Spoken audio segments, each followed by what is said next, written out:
Start public school YouTube channel.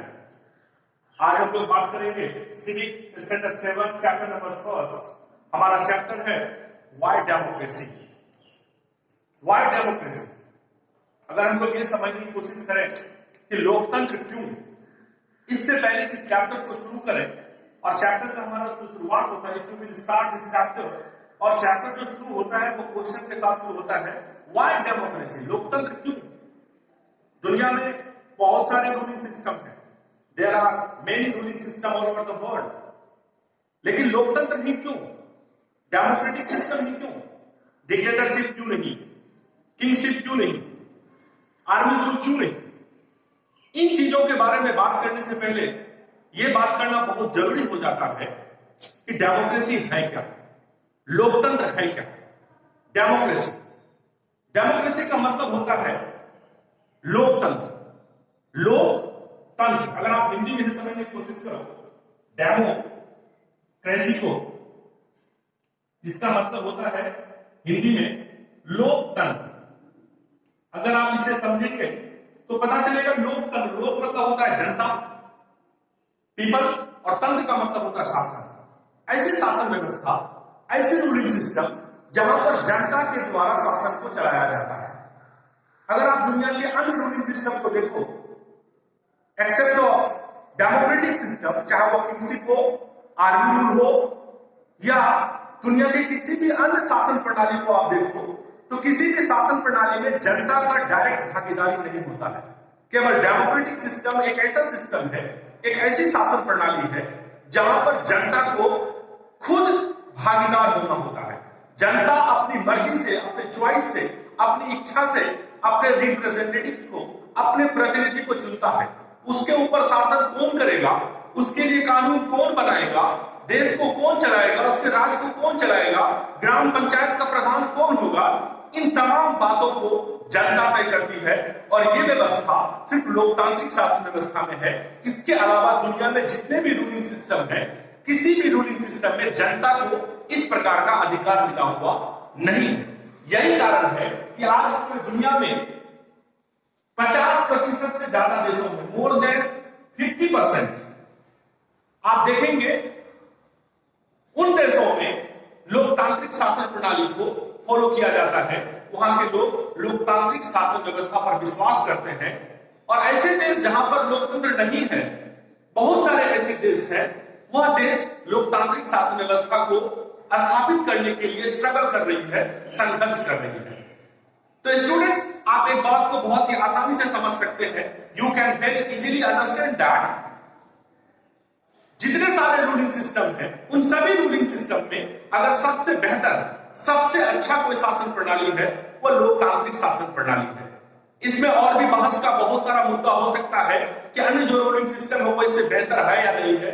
इसके बारे में हम बाद में बात करेंगे, लेकिन हमारा चैप्टर है व्हाई डेमोक्रेसी, लोकतंत्र क्यों। शायद आपको यह जवाब मिल गया होगा कि why democracy, because democratic system is one of the best ruling system, in which system people have right to choose their representatives, but in any other system we do not have that type of rights. So it's very important that if you will choose all the ruling system, very easily you can choose democratic system is one of the best ruling system, क्योंकि जनता को इसमें direct भागीदार होना होता है। हमारे ऊपर शासन कौन करेगा, इस बात का चिंता, इस बात की जिम्मेदारी हमारे ऊपर होती है, और हम लोग इस काम को चुनने की अंजाम देते हैं। इसके अलावा आप किसी भी रूलिंग सिस्टम में अपनी भागीदारी को नहीं दिखा सकते हैं। इसलिए इस चैप्टर को जो शुरुआत होता है व्हाई डेमोक्रेसी, इससे हमको बहुत ही आसानी से समझ में आ गया कि लोकतंत्र हमारे लिए क्यों, क्योंकि लोकतंत्र जो है वो जनता को अधिकार देने का काम करती है। हमारा पहला टॉपिक है मीनिंग ऑफ डेमोक्रेसी, लोकतंत्र का अर्थ। लोकतंत्र का अर्थ होता है एक ऐसी शासन व्यवस्था जिसमें जनता अपनी मर्जी से अपने प्रतिनिधि को चुनने का काम करती है। या आप कह सकते हो democratic system is a form of ruling system where people choose their representatives according to his wishes, according to their wishes. उनकी क्या इच्छा है, कौन उनके ऊपर शासन करेगा, वह लोकतांत्रिक शासन व्यवस्था में हमें चुनने का अधिकार मिलता है, लेकिन अन्य शासन व्यवस्था में हमें चुनने का अधिकार नहीं मिलता है। अब्राहम लिंकन जो एक बहुत बड़े ज्ञाता थे, उन्होंने कहा है लोकतंत्र, जिसके बारे में उन्होंने बहुत ही बृहद रूप से नहीं कहा, लेकिन एक छोटा सा उदाहरण के जरिए से, एक छोटा सा डिफरेंस के जरिए से बहुत ही बड़ी बात कही है उन्होंने। अगर आप उस बात को समझने की कोशिश करेंगे तो आपको लोकतंत्र का मतलब समझ में आ जाएगा। उन्होंने कहा है जनता का, जनता के लिए, जनता के द्वारा, for the people, by the people, of the people. इसका क्या मतलब है? एक ऐसी शासन व्यवस्था जो जनता के लिए होती है, जो जनता बनाती है, जो जनता के ऊपर शासन चलाता है। मैं आपको उदाहरण देता हूं। आपका मुखिया कौन होगा ये आप तय करते हैं। जो 18 ईयर्स से ऊपर के लोग होते हैं, जिनका 18 ईयर्स हो जाता है, इंडियन कॉन्स्टिट्यूशन के हिसाब से वो चुनाव आयोग के जो रजिस्टर है उसमें नाम दाखिल हो जाता है, वोटर लिस्ट में नाम दाखिल हो जाता है और उसे चुनाव में वोट करने का अधिकार मिल जाता है और वो अपनी मर्जी से वोट करके चूज करता है कि हमारा ग्राम पंचायत में हमारा प्रधान कौन होगा, हमारा मुखिया कौन होगा। और वही मुखिया जब हमारा काम ठीक से नहीं करता है, अगले चुनाव में उसको हम वोट नहीं देते हैं और हरा देते हैं। और ये ताकत, ये शक्ति दुनिया के किसी भी शासन प्रणाली में नहीं है। इसलिए स्टूडेंट्स, आप बहुत ही आसानी से, very easily you can understand that लोकतंत्र हमें क्यों चाहिए और आज लोकतंत्र को लोग दुनिया के अलग अलग देशों में लोकतंत्र को लोग क्यों फॉलो कर रहे हैं। जहां पर लोकतंत्र नहीं है, क्यों वहां के लोग लोकतंत्र को लाना चाहते हैं। दूसरा टॉपिक हमारा है प्रिंसिपल ऑफ डेमोक्रेसी। ये बहुत ही महत्वपूर्ण है। जब तक आप प्रिंसिपल्स ऑफ डेमोक्रेसी को नहीं समझेंगे, तब तक आपको डेमोक्रेसी समझ में नहीं आएगी। क्योंकि दुनिया में बहुत सारे रूलिंग सिस्टम है, सभी सिस्टम को समझने के लिए आपको वक्त चाहिए। मैं सारे सिस्टम के बारे में भी बात नहीं कर सकता हूं, क्योंकि हमको डेमोक्रेसी के बारे में इस चैप्टर में बात करना है। इन द नेक्स्ट चैप्टर अगर हमें जरूरत पड़ी तो हम लोग अन्य रूलिंग सिस्टम के बारे में बात जरूर करेंगे, लेकिन शॉर्ट में मैं आपको बताना चाहता हूं डेमोक्रेसी के अलावा जो किंगशिप होता है, जिसको हम लोग कहते हैं राजतंत्र, राजा का शासन। आपको पता ही राजा के शासन में क्या होता है, आपको कोई अधिकार नहीं है इस बात को तय करने का कि आपका किंग कौन होगा, हु विल योर किंग। अगर मैं राजा हूं तो मेरा बेटा राजा होगा, उसका बेटा राजा होगा। आई मीन ये जनरेशन पे चलता है। जहां पर किंगशिप होता है वहां पर रूलिंग सिस्टम जनरेशन वाइज चलता है। आप डिक्टेटरशिप के बारे में बात करो, तानाशाह, तानाशाह इसका मतलब क्या होता है, जो मन में आए वो तानाशाह करेगा। उत्तर कोरिया के किम जोंग उन के बारे में आप लोगों ने सुना होगा। इसके अलावा दुनिया के सबसे बड़े डिक्टेटर एडोल्फ हिटलर, लोग कहता भी अपने आप को हिटलर समझते हो, इसका मतलब क्या है, हिटलर दुनिया का सबसे बड़ा तानाशाह था। उन्होंने जो शासन व्यवस्था चलाई उसके बारे में आपको पता ही है।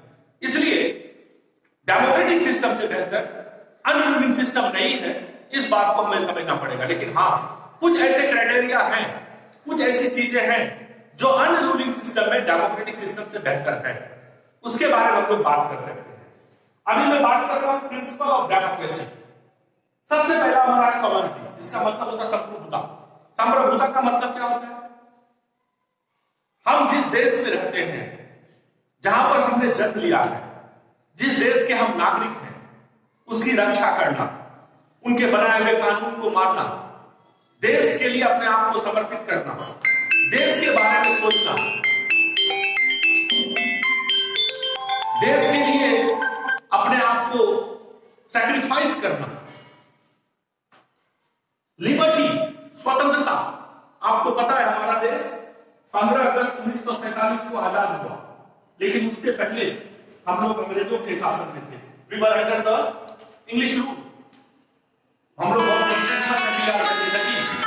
कि हम लोग एक ऐसे देश में जन्म लिए हैं जो स्वतंत्र है।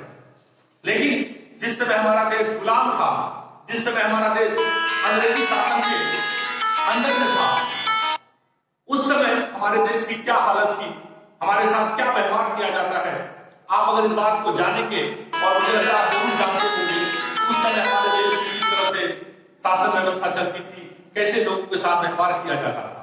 इसलिए इस बात को हमें समझना होगा कि स्वतंत्रता दुनिया की सबसे बड़ी चीज है। एक पक्षी भी अपने आप को स्वतंत्रता चाहती है।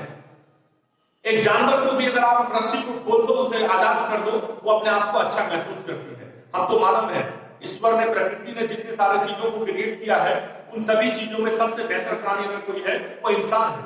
और इंसान को स्वतंत्रता से बड़ा कुछ भी नहीं हो सकता। इसके बाद इक्वलिटी, समानता। दुनिया का एक ऐसा रूलिंग सिस्टम जहां पर समानता है। A person who lives in India, if he is citizen of India, that is not the matter what caste, what religion, what creed, what colour, what languages, what regions, ये सारी चीजें मान्यता नहीं रखती है। आप अगर हिंदुस्तान के नागरिक हैं, आपको बराबरी का हक मिला हुआ है। हिंदुस्तान का हर वो नागरिक, चाहे वो किसी जाति, धर्म, व्यवसाय, भाषा, क्षेत्र का हो, वो बराबर है, क्योंकि ये संविधान हमें बताता है राइट टू इक्वलिटी, जिसका मतलब होता है समानता का अधिकार। आखिर में हम लोग बात करेंगे फ्रेटर्निटी, भाईचारा, जो हमारे देश की सबसे बड़ी खूबसूरती है। दुनिया में जितने सारे देश हैं, अगर सभी देशों को देखो और इंडिया को आप एक तरफ देखो, इतना ज्यादा डाइवर्सिटी, इतना ज्यादा भिन्नता कहीं भी नहीं मिलेगा। यहां पर हर जाति, धर्म, व्यवसाय, भाषा के लोग रहते हैं। हमारे संविधान के अनुसार हमें 22 लैंग्वेजेस बोलने का अधिकार है। इंडियन कॉन्स्टिट्यूशन ने 22 भाषाओं को मान्यता दी है। इसके अलावा न जाने कितनी भाषाएं हमारे देश में बोली जाती है। कितने रंगों के लोग रहते हैं, कोई काला, कोई गोरा, कितने पोशाक को पहनने वाले लोग हैं, कितने क्षेत्र में रहने वाले लोग हैं, मौसम के एतबार से, कपड़े के एतबार से, ट्रेडिशन के एतबार से, कल्चर के एतबार से अगर आप देखेंगे तो हमारे देश में बहुत ज्यादा डाइवर्सिटी है। There is a lot of diversity in India. इसके बावजूद हमारे देश में बहुत बड़ी चीज है फ्रेटर्निटी, जिसको हम लोग कहते हैं भाईचारा। हमारे देश में रहने वाला हर वो नागरिक वह हिंदुस्तानी है, चाहे वह किसी भी जाति, धर्म, समुदाय का हो। इसलिए कहा जाता है भारत में अनेकता में एकता है, डाइवर्सिटी इन यूनिटी। इतना स्टूडेंट्स में फ्रेटर्निटी के बारे में बात कर रहा था, भाईचारा के बारे में बात कर रहा था, तो मैंने कहा आपको कि भारत में रहने वाला हर वो नागरिक, चाहे वो किसी भी जाति, धर्म का हो, उसकी पहचान भारतीयता है, इंडियन है। यही कारण है कि मैंने पहले भी कहा कि हमारे देश में अनेकता में एकता है। स्टूडेंट्स, इस चैप्टर में हम लोगों ने बात की लोकतंत्र क्यों। आपको बहुत ही आसानी से समझ में आ गया होगा कि दुनिया में जितने भी रूलिंग सिस्टम है, चाहे वो किंगशिप हो या अन्य प्रकार का डिक्टेटरशिप हो या आर्मी रूल हो, सभी शासनों को देखने के बाद हमें बहुत ही आसानी से अब ये समझ में आ गया होगा कि लोकतंत्र क्यों। क्योंकि दुनिया के अन्य रूलिंग सिस्टम में जितना लोकतांत्रिक व्यवस्था में हमें अधिकार मिला हुआ है, उतना अधिकार, उतनी स्वतंत्रता, उतनी संप्रभुता, उतनी भाईचारगी दुनिया के किसी भी अन्य शासन व्यवस्था में नहीं। यही कारण है कि दुनिया का सबसे बेहतर, सबसे अच्छी, सबसे सुलभ, जनता को जिसमें अधिकार मिले, अगर उस व्यवस्था के बारे में हमें बात करना हो तो हम बहुत आसानी से कह सकते हैं, very easily we can say that democratic system is one of the best ruling system. यही कारण है, मैंने पहले भी इस चैप्टर के शुरू में ही मैंने आपको कहा कि दुनिया के सबसे बेहतर रूलिंग सिस्टम होने के कारण आज दुनिया के आधे से ज्यादा देशों में लोकतांत्रिक शासन व्यवस्था है। आपने नेपाल के बारे में, म्यांमार के बारे में सुना होगा, जहां पर लंबे संघर्ष के बाद, after a long struggle, Myanmar में ऑंग सान सू की, जिनका नाम इतिहास में दर्ज है, उन्होंने लोकतंत्र को लाने के लिए उस देश में एक लंबी लड़ाई लड़ी वहां की शासन व्यवस्था के खिलाफ, और आज उसे सफलता मिल गई है और वहां पर वो एक लोकतांत्रिक शासन व्यवस्था को स्थापित करने में सफलता प्राप्त की है। इसके अलावा एक बहुत बड़ा एग्जाम्पल है साउथ अफ्रीका का, जिसके बारे में मैं आपको बताऊं, नेल्सन मंडेला, जो दुनिया में महात्मा गांधी की तरफ अपनी प्रतिष्ठा को रखते हैं। जिस तरह हमारे देश में फादर ऑफ द नेशन के नाम से हम लोग गांधी जी को पुकारते हैं, in the same way south Africa के लोग नेल्सन मंडेला को फादर ऑफ द नेशन की तरह मानते हैं, जो कि साउथ अफ्रीका के पहले ब्लैक प्रेसिडेंट थे। उन्होंने अपने देश में लोकतंत्र को स्थापित करने के लिए, डेमोक्रेटिक सिस्टम को स्थापित करने के लिए लंबे अरसे तक संघर्ष किया, कई सालों तक जेल में रहना पड़ा, और उसका जो वो मूवमेंट था, अम्ब्रेला मूवमेंट, आज भी पूरे दुनिया के इतिहास में लोकतंत्र के वापसी के लिए, लोकतंत्र को स्थापित करने के लिए जो वह संघर्ष था, वो दुनिया के इतिहास में आज भी दर्ज है। तो स्टूडेंट्स, आपको समझ में आ गया होगा कि दुनिया में अगर सबसे बेहतर कोई रूलिंग सिस्टम है, वो डेमोक्रेटिक सिस्टम है। यही कारण है कि आज हमें बात करना पड़ रहा है कि लोकतंत्र क्यों। लोकतंत्र इसलिए क्योंकि लोकतंत्र में जनता को अधिकार मिलता है। अधिकार किस चीज का? समानता का, बोलने की आजादी, फ्रीडम ऑफ स्पीच। अगर हमारी सरकार हमारे लिए काम नहीं कर रही है तो हम सरकार के खिलाफ आवाज उठा सकते हैं। अगर सरकार हमारी बात को नहीं सुन रही है तो हम धरने पर बैठ सकते हैं, लेकिन अन्य शासन व्यवस्था में आपके पास ये अधिकार नहीं है। इसके अलावा अगर सरकार आपके लिए ठीक से काम नहीं कर रही है, आपके पास मौका आएगा, हर 5 साल में चुनाव होता है, आप सरकार को बदल सकते हैं, उससे बदला ले सकते हैं, यू कैन टेक रिवेंज। लेकिन अन्य शासन व्यवस्था में ऐसी व्यवस्था नहीं है। तो इसलिए डेमोक्रेसी क्यों, लोकतंत्र क्यों, ये आपने बहुत ही बेहतर तरीके से समझ लिया। अगर आपको हमारा ये वीडियो पसंद आया हो तो बेल आइकन को दबाएं, चैनल को सब्सक्राइब करें ताकि आपको हमारा वीडियो लगातार मिलता रहे। Thank you for watching.